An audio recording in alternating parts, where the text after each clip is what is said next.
अब आप हमको मोदी जी बताइए, 2014 में आप आए, आपने महिला बिल की बात नहीं की। आपके पास सबसे ज्यादा 2/3 मेजोरिटी था, किसी की जरूरत नहीं थी। 2014 में आपने महिला बिल पास क्यों नहीं किया? अपने स्वार्थ, सत्ता के लिए पीठ में छुरा भोंकने वाले सामाजिक न्याय वाली पार्टी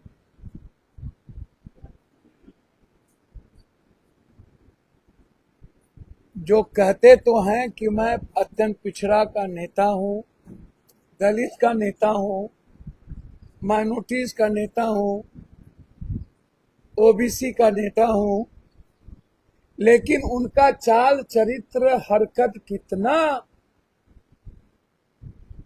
सामाजिक न्याय को रोंदने के लिए और संपूर्ण भारत के अंबेडकरवादी सोच को खत्म करने में उनकी क्या भूमिका है। दुनिया में जो पार्टी सावित्रीबाई फूले के घर को जलाए, महात्मा फूले की जिंदगी नासूर बना दी, पेरियार के खिलाफ आवाज उठाई, संत रविदास के विचारों को रौंदा, जब भी महिलाओं के सम्मान की बात आई, कोई जाति नहीं थी सावित्रीबाई फूले के सामने। यानी कि उन्होंने दलित की बात की। एक भी महिला पढ़ी लिखी भारत में नहीं थी।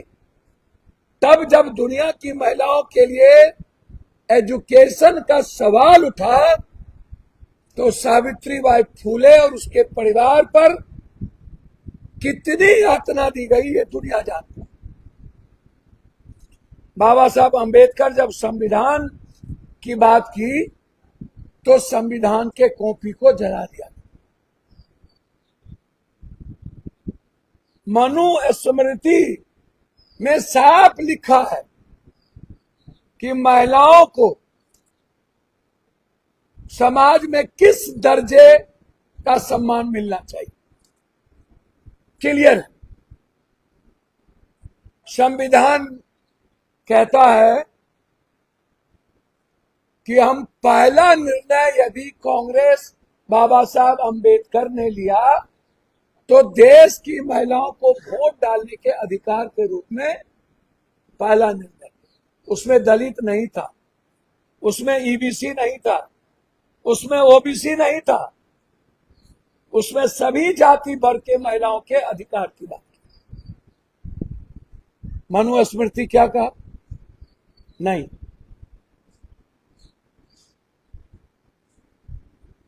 जब संविधान सभा की बैठक हुई थी, जब इन मुद्दों पर, तो उसमें कमेटी के अध्यक्ष नेहरू जी ने बनाया कश्मीर के मुद्दों को लेकर सरदार पटेल, जिसमें श्यामा प्रसाद मुखर्जी भी थे, जिसमें बाबा साहब अंबेडकर भी थे,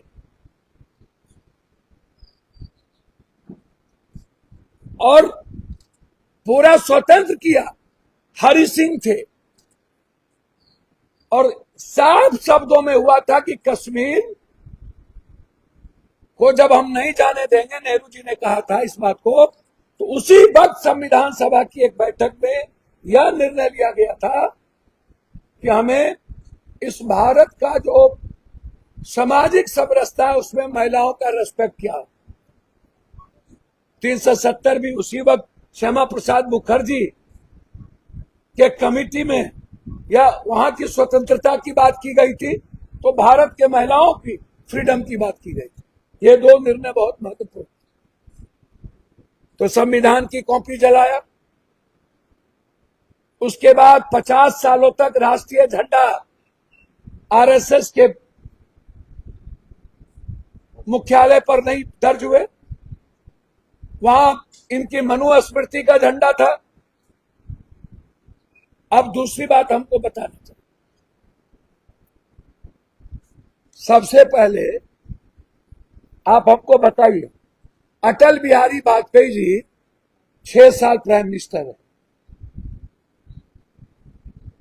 उस वक्त गठबंधन की धर्म का था, जिसमें नीतीश जी जो गठबंधन धर्म अटल जी के साथ थे, सबने महिला आरक्षण पर स्पष्ट रूप से वक्तव्य है नीतीश कुमार जी और देश के सभी सामाजिक न्याय को मानने वाले लोगों का कि आप हर परिस्थिति में 33% महिलाओं को पहले सामाजिक आर्थिक आधार पर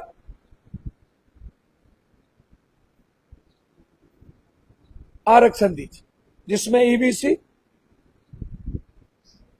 ओबीसी ये सबसे प्राथमिकता थी। एक बार ये स्पीच नहीं है, शकुनी चौधरी जी का स्पीच है, नीतीश जी का स्पीच है, लालू यादव जी और जॉर्ज का तो स्पीच है ही, शरद जी, चौधरी चरण सिंह, लोहिया, सभी लोगों ने भारत के कमजोर तबके के महिला और जनरल गरीब और ईबीसी और ओबीसी महिलाओं को आरक्षण की बात की। पहली बार पंचायती राज व्यवस्था राहुल गांधी जी के समय में आई, राजीव गांधी के समय। राजीव गांधी जी ने उनको कानूनी अमली जामा पहनाया, पंचायती राज को पूरा का पूरा सरकार राजीव गांधी जी ने दिया। आज दुनिया में यदि सबसे ज्यादा महिला सरपंच और प्रतिनिधित्व पंचायत में है तो वो राजीव गांधी जी ने दिया। 15 रुपया को सारा पैसा डाइवर्ट पंचायत में राजीव गांधी ने किया। तो आज जो मुखिया, जिला परिषद, ब्लॉक प्रमुख, सरपंच, वार्ड काउंसलर, नगर परिषद, ये क्यों है? किसने बनाया? बीजेपी ने तो बनाया नहीं। ये जो आज जो नगर परिषद में अन्य जगहों पर ओबीसी ईबीसी का वर्चस्व देख रहे हैं, ये तो कांग्रेस ने बनाया। उसको अमली जामा नरसिम्हा राव की सरकार में जब बहुमत नहीं हो पाया था, राज्यसभा में हमारा बहुमत उस वक्त कांग्रेस की नहीं थी, तो उस वक्त नरसिम्हा राव के समय में आके उसका इंप्लीमेंट हुआ इकोनॉमिकल। तो महिलाओं को कौन लाए? आप हमको बताइए। अब मैं आपको बता रहा हूं, मोदी जी 2020 में कांग्रेस ने राज्यसभा में महिला बिल पास करवा लिया और लोकसभा में आके कांग्रेस गठबंधन के चलते महिला बिल पास नहीं करवा पाई। अब आप हमको मोदी जी बताइए, 2014 में आप आए, आपने महिला बिल की बात नहीं की। आपके पास सबसे ज्यादा 2/3 मेजोरिटी था, किसी की जरूरत नहीं थी। 2014 में आपने महिला बिल पास क्यों नहीं किया? 2014 के बाद सबसे ज्यादा लोगों ने वोट आपको दिया। 2019 में आपने महिला बिल पास क्यों नहीं किया? 2023 में क्यों, जब आपके पास बहुमत नहीं थी? आप नहीं चाहते थे कि महिला बिल पास हो, महिलाओं को सम्मान मिले। आप परिसीमन करवा लेते। यदि आपको पिछड़ों का सीट कम करना था, दलित का सीट नहीं बढ़ाना था, अत्यंत पिछड़ों की सीट खत्म कर देना था, जैसे आपने असम में किया, आदिवासी का सीट खत्म, माइनॉरिटीज का सीट खत्म, और एक अत्यंत पिछड़ी जाति है उसका टोटल सीट खत्म। आप कर लेते, 2014 में कर लेते। क्यों आपने 2014 में परिसीमन नहीं किया? क्यों आपने 19 में परिसीमन नहीं किया। आज परिसीमन क्यों?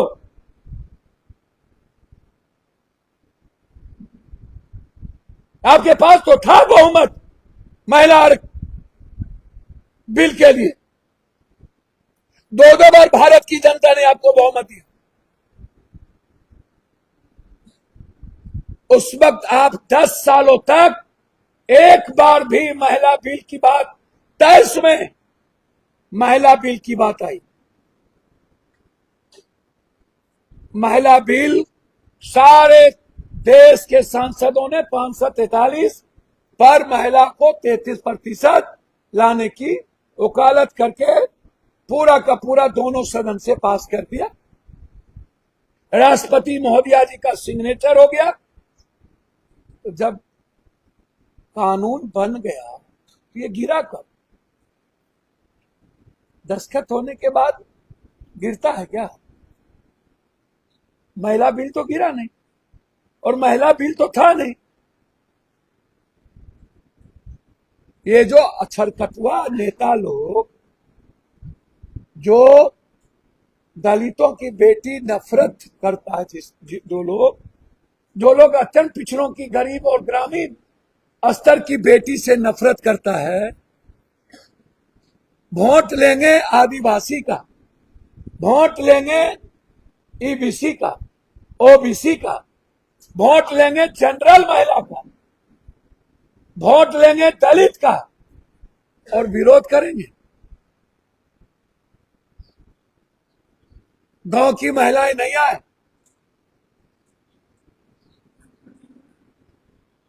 किसकी महिला है? सारे महिलाओं को लो, जनरल क्लास के महिला के, गरीब को भी लाओ,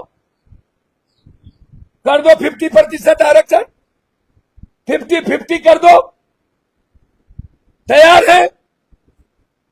लेकिन नुनिया, चंदवंशी, कहार, कुम्हार, पंडित, शाह, तेली, गुप्ता, जायसवाल, गोढ़ी, कुम्हार, पंडित, कमार, पासवान, राम, पासी, कोयरी, कुर्मी, कहार, चमार, जो कुछ जगह तो ब्राह्मण भी है, बैकवर्ड में है, कुछ जगह तो राजपूत भी ओबीसी में है। आप ले आओ, दो इन लोगों को कानूनी, आप जाति जनगणना करा दो। क्या प्रॉब्लम है जाति जनगणना कराने? आपने वादा किया था जाति जनगणना कराएं, आपने वो कॉलम हटा दिया। जाति जनगणना में इकोनॉमिकल, एजुकेशनल और सामाजिक आधार है, क्यों कॉलम हटा दिया आपने? क्या जो जनसंख्या आप बार बार वादा करते हो, आप पहले ही जुमलेबाजी बोल चुके हो कि ये मेरा जुमला था। आप पर क्यों भारत के 89% दलित गरीब क्यों विश्वास करे? आपने उसके आरक्षण को छीना है,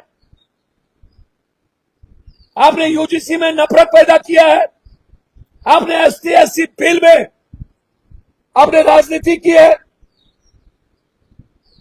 आप 62% आरक्षण नहीं दिए।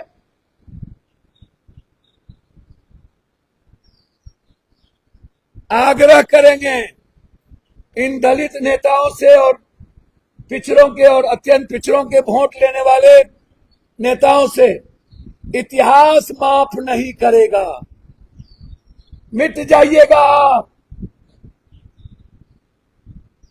जो लोग बाबा साहब अंबेडकर के संविधान का सम्मान नहीं किया,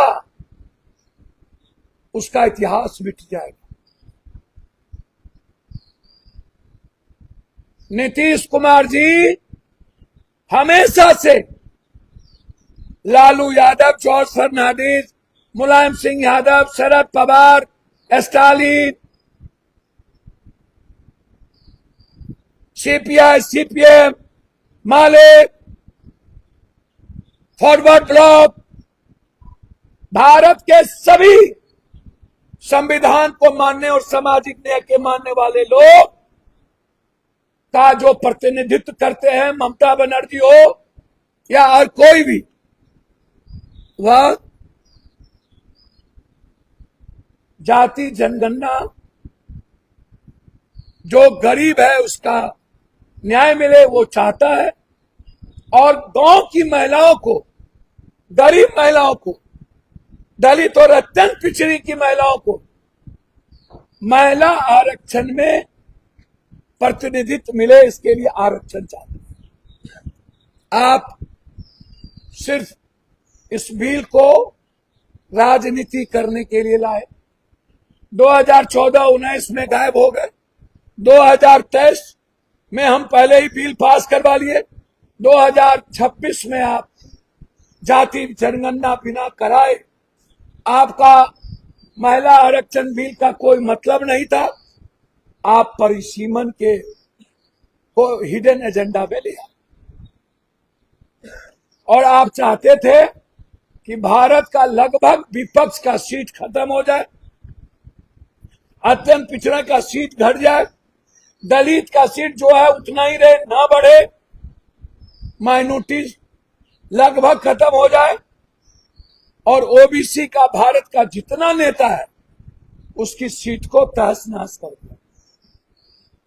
लोकतंत्र और संविधान का काला अध्याय था 16 तारीख, जिसको विपक्ष ने बचाया, जिसको कांग्रेस, राहुल गांधी, प्रियंका गांधी, सोनिया गांधी, जो 20 के पहले से लेकर जो भारत के महिलाओं को वोट देने का अधिकार अम्बेडकर ने दिया, कांग्रेस ने दिया, तब से लेकर 23 में भी कांग्रेस की सहमति से महिला बिल पास हुआ, सभी विपक्ष साथ हुए विरोध के बावजूद, और उसके बाद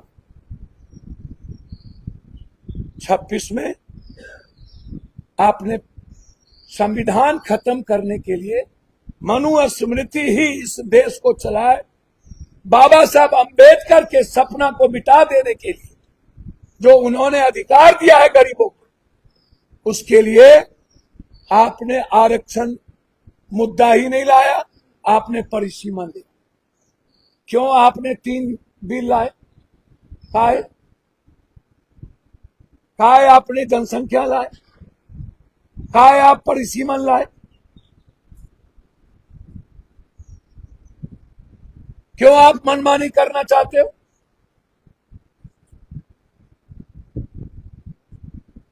और अंत में महिलाओं के सम्मान की बात लोकसभा के भीतर हो, ये मजाक का पात्र, हंसी का पात्र, विधानसभा में हो। भारत में महिलाओं को भगवान तो, देवी तो बना दिया गया, लेकिन ना कभी इज्जत हुआ, ना कभी इस भारत में महिलाओं की इज्जत हो, कभी नहीं हो। व्यवस्था, सिस्टम, समाज, विधवा राजा राम मोहन राय और गुरु गोविंद सिंह जी ने तो बड़ी लड़ाई लड़ी थी। सती प्रथा खत्म कैसे हुआ? विधवा प्रथा खत्म कैसे हुआ? बांझपन की लड़ाई लड़ कैसे रहे? दहेज प्रथा खत्म किसने की थी? जलाए कौन? समाज के द्वारा। भ्रूण हत्या कौन कर रहा है? घरेलू हिंसा कौन कर रहा है? महिलाओं पे गिद्ध दृष्टि किसकी है? अमेरिका से लेकर के भारत तक नेताओं की। बिना नेता के रूम के बगैर 90% महिलाएं राजनीति कर ही नहीं सकती। ये तो डेली हर दिन नेताओं का सीसीटीवी फुटेज, औरत को नोचने की एक मत संस्कृति बन गई। स्कूल जाओ, बेटी का शोषण, कॉलेज जाओ, रैगिंग के नाम पर शोषण, ऑफिस जाओ तब शोषण, कहीं भागीदारी नहीं। एक भी ईबीसी, कहीं पर कोई उद्योगपति नहीं, एक भी ईबीसी पूंजीपति नहीं, एक भी दलित की बेटी मात्र एक जज बनी भारत में इतिहास में आज तक, सुप्रीम कोर्ट में, आईएम में नहीं, सेना में नहीं, पुलिस में नहीं, हाँ चैनल के मालिक में नहीं, एक भी ईबीसी नहीं, एक भी ST/SC नहीं, एक भी मठ में EBC नहीं, एक भी मठ और मंदिर के ट्रस्ट में दलित नहीं। काहे काहे कौन बात करेगा दलित की? कौन बात करेगा EBC की? कौन अधिकार की बात करेगा उसका? आयोग में एक भी नहीं, यूनिवर्सिटी में एक भी वाइस चांसलर नहीं, कॉलेज कॉपी जांचने वाला एक भी EBC ST/SC नहीं। कौन नंबर देगा? कहां से रोजगार आएगा?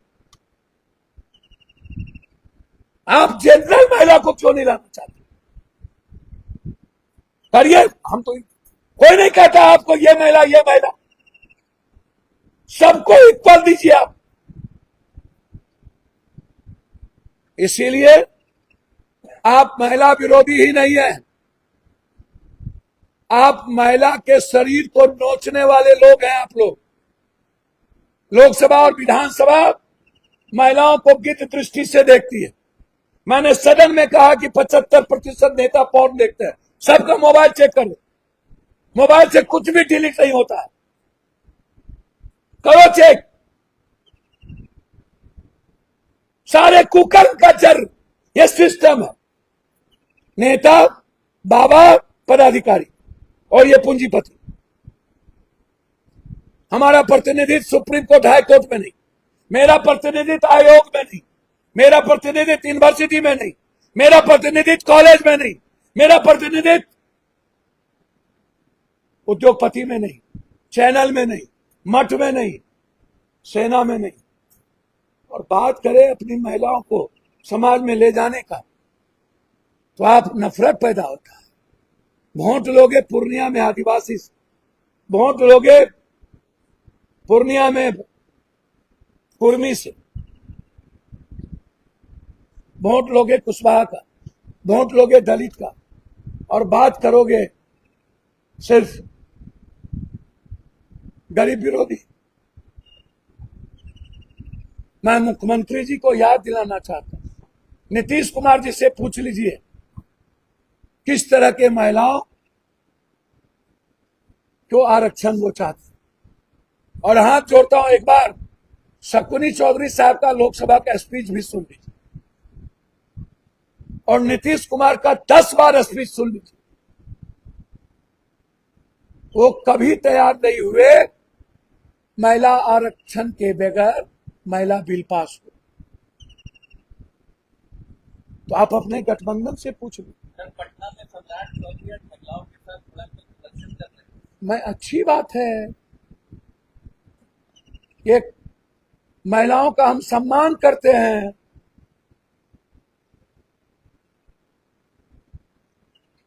हमारी भागीदारी कितनी है महिलाओं के उस प्रदर्शन?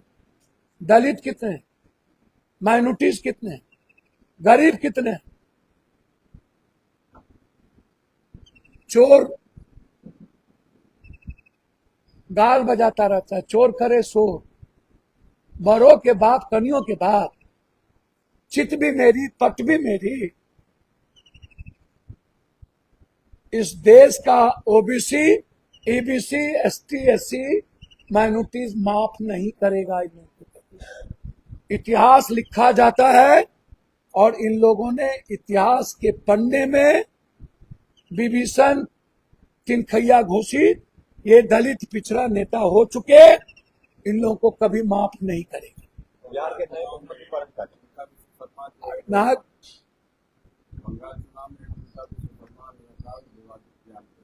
हेमंता बिस्वा शर्मा से बड़का चरित्रहीन, उससे बड़का बचाल, वो एलन दुनिया के आदमी है, वो मानव है ये नहीं, बनमानुष है। उसका नाम चिंपांजी रख दीजिए। और हाथी चले बाजार, कुत्ता भूखे हजार। ऊंट बैठियो जाए तो कुत्ता से ऊपर होता है।